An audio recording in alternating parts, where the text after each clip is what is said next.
Good evening, fellow citizens of Hamlin County.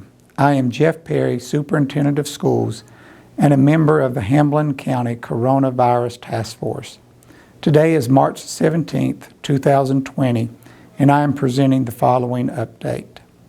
As we stated in a previous broadcast, individuals may submit questions and concerns to the task force, which we will answer in future presentations. Please submit any of these questions or concerns to Ms. Kelly Smith.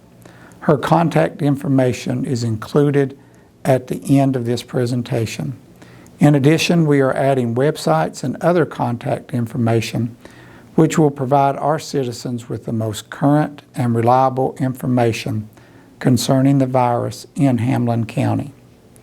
As we begin this, we need to talk about the closure of school. First, the governor announced yesterday that all public schools will be closed through March the 31st. Per the governor's declaration, we have closed schools through March the 31st. Second, we have opened our extended school program for community members today. We started the program this morning with approximately 70 students enrolled. All children were screened at the door for fevers and were asked to return home if they demonstrated any signs of the virus. Students were grouped into small clusters of approximately 10 to 15 students to decrease the possibility of infection. We have assigned additional custodians in the building to thoroughly clean the building on a continuous basis. We have spent a significant amount of time with the students discussing basic health practices. These services are free for all children this week. Starting next week, parents will be charged $15 per day for the first child and $10 a day for the second child. Parents working in any of the health or public safety professions will receive free day care throughout the closure of schools. Yesterday, I provided the wrong contact information for Ms. Gibson. Her contact number is 423-273-0668. Third, we're concerned about the impact of the virus on our at-risk community members. This includes our elderly and those already with compromised health conditions. These individuals may be reluctant to venture out of their homes for fear of contacting the virus. This could impact their ability to receive medical care, secure prescriptions, and purchase food and supplies. It is our hope family and friends would be your first contact for assistance if you're in this group. However, we know that not everyone will have access to those individuals. We're asking all high-risk community members to contact Ms. Kelly Smith and let us know about your situation. We will record your information and begin to make plans to assist you if necessary. Although normal procedures for securing needing supplies should be used at this time, the task force will arrange services to ensure you receive any necessary supplies or food during the pandemic if the situation becomes worse. Fourth, we're beginning to document all of the community resources within the county that can be used to help our citizens. Currently, we are familiar with all the governmental agencies and entities which provide assistance to our community. However, we want to create a directory of all non-governmental resources within the county. At some point, we may need individuals to help with various activities. We would need individuals to help us with transportation, distribution of food, care for the elderly, and a host of other actions. Please contact Ms. Smith if you can be of any assistance in the effort to help others. Please be prepared to share with us what specific assistance you or your organization can provide. We will create a directory of services and contact you if your specific services are needed. We sincerely appreciate those willing to volunteer.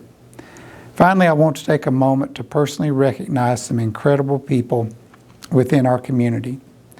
One of the most difficult and demanding professions at this time may be connected with being a health care provider.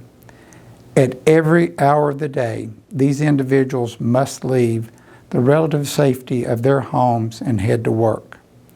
While many of us are attempting to evade the virus, they are actually walking toward it on a daily basis. These individuals put aside their own personal interest to ensure the rest of us receive the proper medical attention and care that we need. What kind of individual would actually make that type of personal sacrifice and place themselves in danger? Clearly, it is an individual who has committed him or herself to serving others. It is an individual willing to place themselves in harm's way to ensure we are safe. It is an individual worthy of our appreciation and recognition. Regardless if those individuals are a physician, nurse, receptionist, support staff, technician, administrator, member of EMS, public health, a food service worker, or any other healthcare provider, we owe them so much during this time of need. It is critical we keep these individuals in mind. It is also essential we help these individuals do their job and allow them to remain healthy. Please observe the following when interacting with a hospital, clinic, public health, or any other healthcare provider. Remain at home if your symptoms are limited to a cough, mild fever, and slight difficulty with breathing. Very little can be done to assist you at a medical facility, and you significantly increase the chance of affecting one of these providers if you go to a hospital or medical care facility. Limit or remain at home if a family member or friend is hospitalized.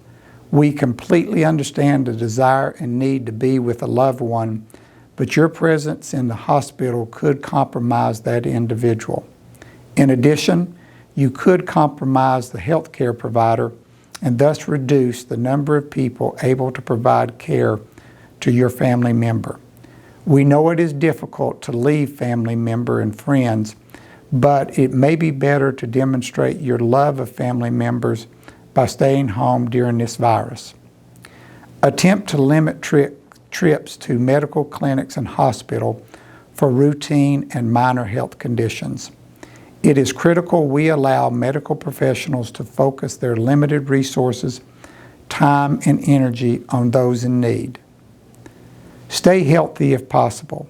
Watch your weight, exercise, monitor your blood sugar levels, take your medications regularly, eat well, avoid possible infections, and do all that you can to stay healthy.